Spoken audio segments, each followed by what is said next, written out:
آج انشاءاللہ تعالی ہم سورۃ الاعراف کی آیت نمبر 172، 73 اور 74 پڑھتے ہیں اور ان آیات کو سمجھنے کی کوشش کرتے ہیں۔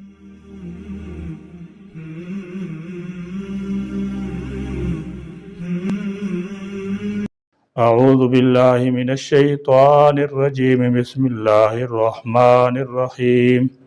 وَإِذْ أَخَذَ رَبُّكَ مِنْ بَنِي آدَمَ مِنْ ظُهُورِهِمْ ذُرِّيَّتَهُمْ وَأَشْهَدَهُمْ عَلَىٰ أَنفُسِهِمْ أَلَسْتُ بِرَبِّكُمْ قَالُوا بَلَىٰ شَهِدْنَا أَنْ تَقُولُوا يَوْمَ الْقِيَامَةِ إِنَّا كُنَّا عَنْ هَٰذَا غَافِلِينَ۔ وَإِذْ اور جب أَخَذَ پکڑا ربک آپ کے رب نے من بنی آدم بنی آدم سے من ظہورہم ان کی پشتوں سے ذریتہم ان کی اولاد کو واشہدہم اور انہیں گواہ بنایا علی انفسہم ان کی جانوں پر الستو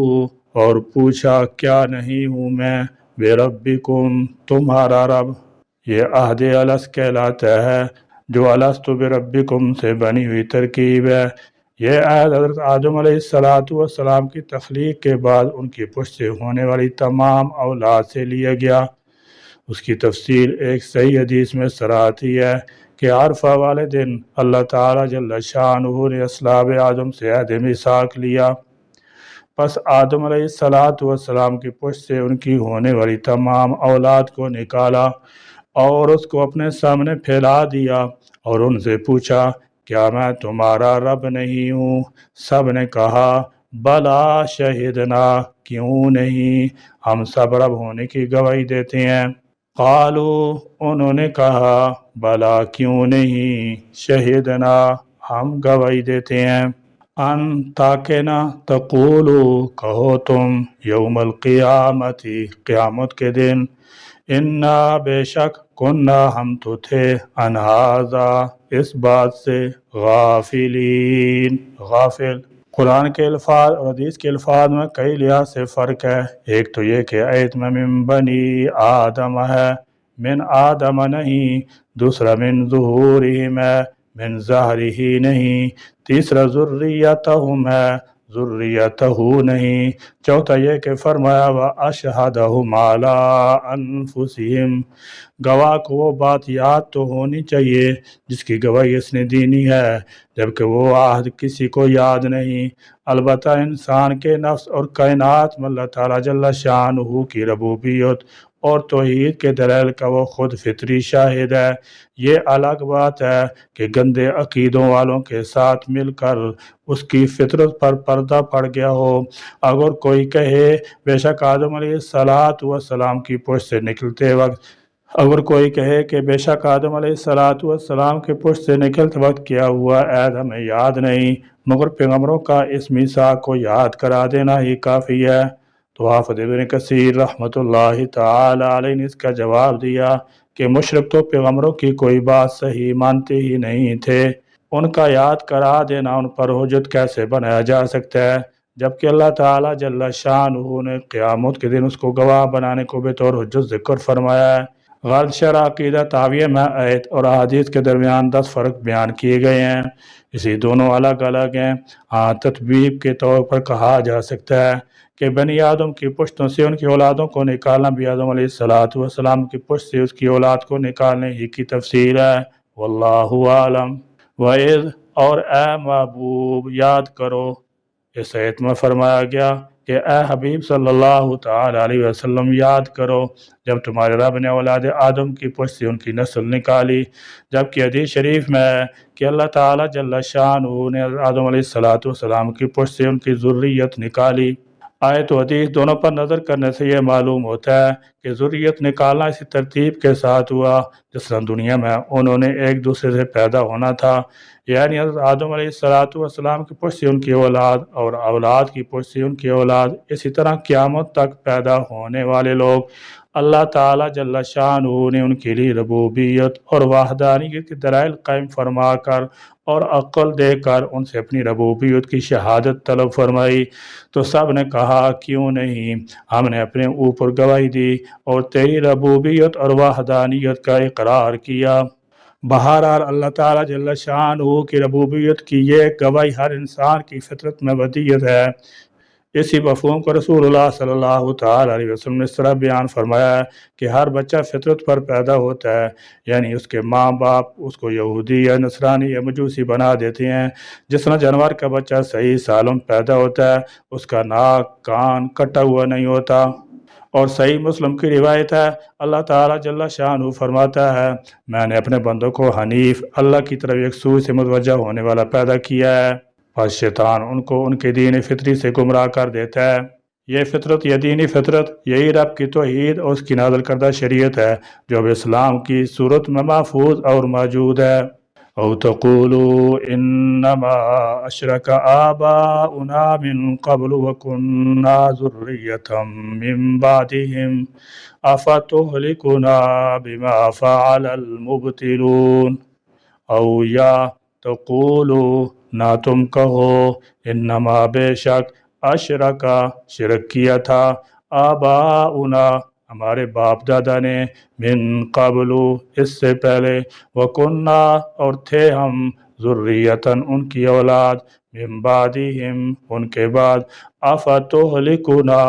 کیا پھر تو ہلاک کرتا ہے ہمیں بما بوجہ اس فعل کے جو فعلا کیا تھا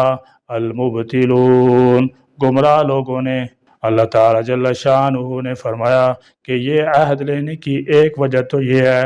کہ تم یہ نہ کہہ سکو کہ ہمیں اس کا علم نہیں تھا، اور دوسری بات یہ ہے کہ او تقولوا انما اشرک آباؤنا من قبل،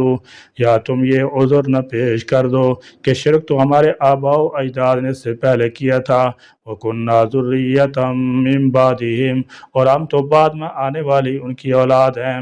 شرک کا ارتکاب انہوں نے کیا، غلط رسومات اور باطل اعتقادات انہوں نے ایجاد کیے، ہم تو ان کی دیکھا دیکھی تمام افعال انجام دیتے رہے ہیں، لہذا ہم پر مواخذہ نہیں ہونا چاہیے۔ اللہ تعالیٰ جل شانہ نے فرمایا کہ عذر قبول نہیں کیا جائے گا۔ ہر بری رسم اور بدعت کا مرتکب یہی عذر پیش کرتا ہے کہ یہ کام ہماری قوم برادری آباء و اجداد کرتے آئے ہیں، ان کے آباء و اجداد کرتے آئے ہیں، ان کی دیکھا دیکھی ہم بھی کر رہے ہیں، ہم بھی اسی راستے پر چل رہے ہیں۔ فرمایا ہر شخص عہد الست کا خود ذمہ دار ہے۔ عقیدہ توحید انسان کی فطرت میں داخل ہے، لہذا ہر شخص کی فطرت سلیمہ کا تقاضا ہے کہ وہ اللہ تعالیٰ جل شانہ کی توحید کو تسلیم کرے۔ جس انسان تک اسلام کے احکام منجملہ نماز روزہ حج زکوٰۃ وغیرہ نہیں پہنچے اور اس نے یہ فرائض انجام نہیں دیے، اس کو تو معافی مل سکتی ہے، مگر عقیدہ توحید چونکہ اسلام کی نیچر میں داخل ہے،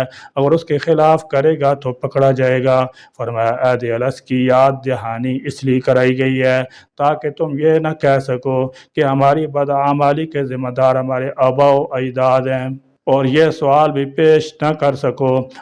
افتہلکنا بما فعل المبطلون کہ اے اللہ کیا تو ہمیں باطل پرستوں کی وجہ سے ہلاک کرے گا، یعنی باطل پرست تو ہمارے باپ دادا تھے اور ان کے جرم کی پاداش میں ہمیں کیوں سزا دی جا رہی ہے۔ فرمایا اس بات کو اچھی طرح سمجھ لو کہ تمہارے بدعمال کے ذمہ دار تمہارے آباء و اجداد نہیں بلکہ تم خود ہو۔ یہ بات ہم نے واضح کر دی ہے کہ عہد الست ہر شخص نے کر رکھا ہے اور وہ خود اس کا ذمہ دار ہے۔ اس آیت کا خلاصہ یہ ہے کہ اللہ تعالیٰ جل شانہ نے ارشاد فرمایا اے اللہ کی ربوبیت کا اقرار کرنے والوں، یہ گواہ بنانا اس لیے تھا تاکہ تم قیامت کے دن یہ نہ کہہ سکو اے اللہ عز و جل ہم جو شرک کفر میں مبتلا رہے ہیں اس میں ہمارا کوئی قصور نہیں، کیونکہ ہمیں خبر تھی ہی نہیں کہ تو ہی ہمارا رب عز و جل ہے اور تیرے سوا کوئی بھی رب نہیں، اور اے رب کریم تو بے خبر کو نہیں پکڑتا، لہذا ہمیں چھوڑ دے اور عذاب نہ دے،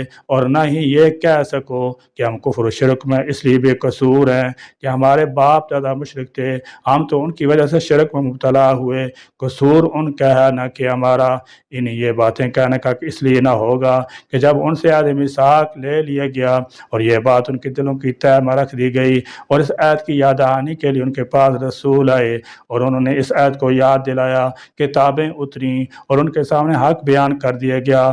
تو اب یہ عذر کرنے کا ان کے پاس کوئی موقع نہ رہا۔ یعنی ہم نے یہ اخذ عہد اور اپنی ربوبیت گواہی اس لیے لی تھی تاکہ تم یہ عذر پیش نہ کر سکو، ہم تو غافل تھے یا ہمارے باپ دادا شرک کرتے آئے تھے، یہ عذر قیامت والے دن بارگاہ الہی میں مسموع نہیں ہوں گے۔ وَكَذَلِكَ نُفَصِّلُ الْآيَاتِ وَلَعَلَّهُمْ يَرْجِعُونَ۔ وَكَذَلِكَ اور اسی طرح نفصل ہم مفصل بیان کرتے ہیں، الآیات آیات، وَلَعَلَّهُمْ اور تاکہ وہ یرجعون رجوع کریں۔ فرمایا وَكَذَلِكَ نُفَصِّلُ الْآيَاتِ اور ہم اسی طرح تفصیل سے آیات بیان کرتے ہیں، یعنی اے حبیب صلی اللہ تعالی علیہ وسلم جس طرح آپ کی قوم کے سامنے ہم نے اس صورت کی آیات تفصیل سے بیان کی ہیں، ہم نے ان کے علاوہ آیات بھی اس طرح تفصیل سے بیان کرتے ہیں تاکہ بندے تدبر و تفکر کر کے حق و ایمان قبول کریں، اور اس لیے تفصیل سے آیات بیان کرتے ہیں تاکہ وہ شرک کفر سے توحید و ایمان کی رجوع کر لیں اور صاحب معجزات نبی کے بتانے سے اپنے عہد میثاق کو یاد کریں اور اس کے مطابق عمل کریں۔ فرمایا وَكَذَلِكَ نُفَصِّلُ الْآيَاتِ اور اسی طرح ہم اپنی آیات کو تفصیل کے ساتھ بیان کرتے رہتے ہیں۔ آیات کا اطلاق احکام، دلائل، معجزات سب پر ہوتا ہے۔ اللہ تعالیٰ نے اپنے تمام احکام متعلقہ حکومت، حرمت، اوامر و نواہی اور جائز و ناجائز کی تفصیل کے ساتھ اپنے انبیاء علیہم السلام اور کتب کے ذریعے نازل فرما دی ہیں۔ اپنی وحدانیت، خلقیت، ربوبیت کے تمام دلائل بھی انسان کے ارد گرد بکھیر دی ہیں۔ زمین، آسمان، چاند، سورج، رات، دن، گرمی، سردی، بارش اور ہوا وغیرہ سب کے سب اس کی قدرت کے دلائل ہیں، اس کی قدرت کے مشاہدات ہیں، اس کی قدرت کے معجزات ہیں، اس کی نشانیاں ہیں جن سے کوئی بھی انسان صرف نظر نہیں کر سکتا۔ پھر انسان کی مزید تسلیم کے لیے اللہ تعالیٰ جل شانہ نے انبیاء علیہم السلام کے ہاتھوں پر مختلف معجزات کے اظہار فرمایا۔ بعض معجزات تو ایسے بھی تھے جنہیں امتوں نے خود طلب کیا اور ان کی اکثریت بھی ایمان نہ لائی، اور بعض معجزات ایسے تھے جو اہل ایمان کی تقویت کا باعث بنے۔ تو فرمایا اسی طرح ہم اپنی نشانیوں کو کھول کر بیان کرتے ہیں، وَلَعَلَّهُمْ يَرْجِعُونَ اور تاکہ یہ لوگ لوٹ کر آ جائیں، یعنی کفر و شرک اور معصیت ترک کر کے حقیقت کی طرف واپس آ جائیں۔ اللہ تعالیٰ جل شانہ نے بنی اسرائیل کو بھی ان کے یہ عہد و پیمان یاد دلائے، انبیاء علیہ السلام کے ذریعے ان کو خبردار کیا اور اصل دین کی طرف رجوع کرنے کی وصیت کی، اور تمام بنی نوع انسان کو خبردار کیا کہ تم نے اللہ سے پختہ عہد کر رکھا ہے جس کے گواہ موجود ہیں۔ خود انسان کا اپنا ضمیر، دل اور فطرت اس بات پر گواہ ہے کہ اللہ تعالیٰ وحدہ لا شریک ہے، اس کے سوا کوئی رب اور معبود نہیں۔ اس کے باوجود ہر شخص کفر اور شرک مبتلا ہوگا، وہ قیامت کو پکڑا جائے گا اور اس دن اس کا کوئی عذر قبول نہیں ہوگا۔ ان آیات سے 3 احکام معلوم ہوئے۔ نمبر 1، عمومی طور پر شرعی احکام میں بے خبری معتبر نہیں، کوئی یہ عذر پیش کر کے مجھے معلوم نہیں تھا اللہ تعالیٰ کے عذاب سے نہیں چھوٹ سکتا۔ ہر شخص پر فرض ہے کہ ضرورت کے مطابق دینی مسائل سیکھے۔ نمبر 2، عقائد میں باپ دادوں کی تقلید درست نہیں، اللہ تعالیٰ نے عقل دی ہے لہذا خود تحقیق کر کے درست عقیدے اختیار کرنے چاہیے۔ نمبر 3، گناہ کی بنیاد ڈالنا اگرچہ سخت ترین جرم ہے، مگر بعض دوسرے لوگ یہ گناہ کرنے والے بھی مجرم ہوں گے، وہ عذر نہیں کر سکتے کہ ہم چونکہ اس گناہ کو ایجاد کرنے والے نہیں اس لیے قصوروار بھی نہیں۔ اللہ کریم ہمیں غیر شرعی رسموں سے کامل طور پر بچنے کی توفیق نصیب فرمائیں اور قرآنی احکام کی پوری پابندی ظاہراً باطن نصیب فرمائیں۔ توحید کامل ہم سب کو نصیب فرمائیں۔ یا اللہ اسلام اور قرآن جس توحید کا سبق سکھایا ہے وہی خالص توحید کو ہم کو نصیب فرما اور اسی پر استقامت عطا فرما۔ یا اللہ ہم سے گزشتہ میں جتنی تقصیرات سرزد ہو چکی ہیں ان پر صحیح اور سچی توبہ کی توفیق عطا فرما دے اور ہمارے اسلام و ایمان کو ہر طرح کجی گمراہی سے محفوظ فرما دے، آمین یا رب العالمین۔ وآخر دعوانا الحمد للہ رب العالمین۔